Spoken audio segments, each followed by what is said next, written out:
Good morning everyone. So welcome back to A Silent One Adventure. So eto na nga at pupunta tayo ngayon sa Bermosa para sa FanFest 2025. So bakit nga pala tayo nakasali doon?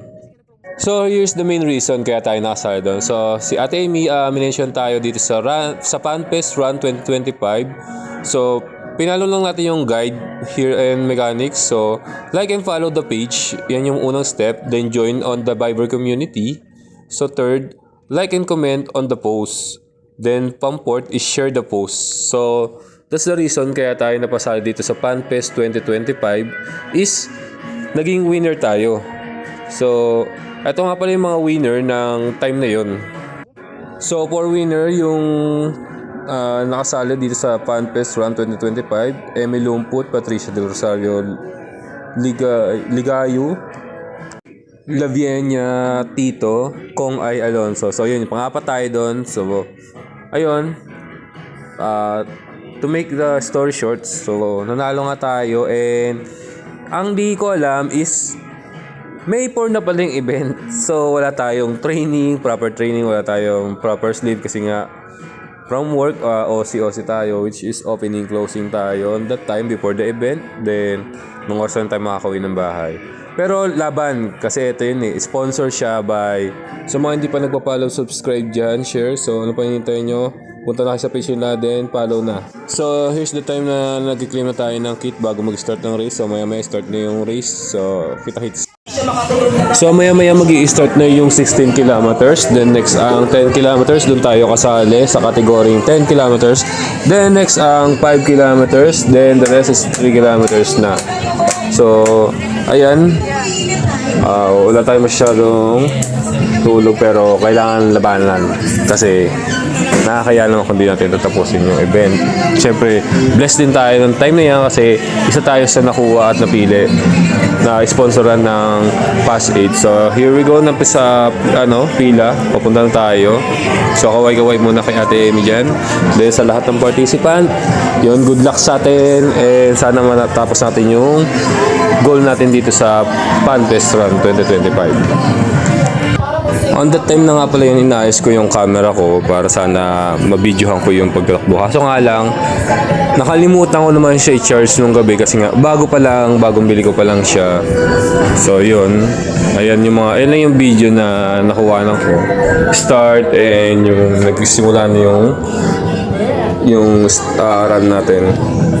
So yun yung mga participant nag-ready na rin. Stretching tayo kanina. So after that, and yan na, magi-start na yung takbuhan. So kita-kits tayo maya. So gala ko kayo sa naging daan natin or naging route natin dito sa sa FanFest Run 2025.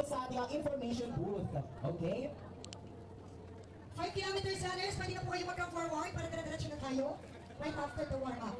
Okay, nag-5:15. Ay tatakbo na ang ating 10K runners. Last 3 minutes, guys.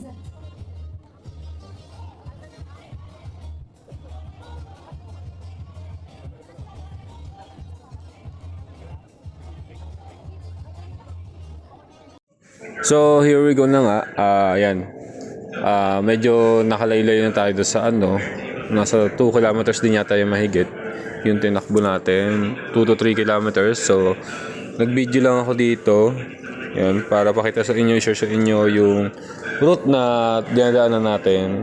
So ito, may station dito ng Sweet Bukhari. So inom lang tayo yan saglit, then takbo na ulit tayo. So kaya tayo humihinto kapag nag-video kasi medyo malikot yung video kapag yun nga, tumatakbo tayo. So ayan, yung mga participant. So after na ng start, nagkanya-kanya na lahat. So kanya-kanyang takbuhan. Merong mabilis yung pacing nila, meron namang kalma lang muna sa umpisa, tsaka hahato pag bandang dulo na. So tayo chill lang muna tayo kasi nga nagpapakondisyon pa yung katawan natin. So after nyan, hahabol na rin tayo agad. At kung mapapansin nyo, hingal ko dito, hingal talaga, grabe. So yun, Sa mga mag-aan dyan, nagbabalak na sumali ulit ng fun run, running. So, yun. Proper training, then tulog. Bawi tayo next time. Pero, syempre, ito nga pala, yung video natin is cut-cut lang siya, kaya mabilis lang. So, malapit na rin tayo sa finish line yan. So, maya-maya, finish line na tayo. So, see you sa finish line. Bye. Doon na nga pala kayo magkikita ni Ate Amy sa finish line. So, see you guys. So, here we go na nga. Finish line na tayo. So, hanapin natin si Ate Amy. So, ayan. Fan Restaurant Manila Finisher. Kilometers ang sold out. 5 kilometers. Kaya ka magagal. Video. Nagano ako 5. Thank you pa. Ano ba? Sino ba Pass sponsor? Pass 8. Pass 8. Thank you Pass 8. Sponsor. Pero hindi pa tapos eh. Hindi pa nga. Kaso lang may oras. Hanggang 8 lang dapat. 8 ang 10 kilometers. Hindi. Hanggang 8 lang dapat. So, here's the result of our Fan Test Run 2025 at Bermosa Hub. So, ayan. Check nyo na lang. For the on-site and the other branches po natin ng mga store. One more time guys, sa mga hindi pa nagpa-follow, subscribe sa FB page ni Fast Aid. So ano pang hinihintay nyo? Like and follow na. Then, check nyo na din yung mga upcoming event nila dyan. So same with Fan Fest Run 2025. So follow, subscribe, and like the page. And check out yung mga upcoming event pa nila. So yun. Maraming salamat sa inyong dalawa at naging bahagi kami ng inyong event. So thank you guys. Bye.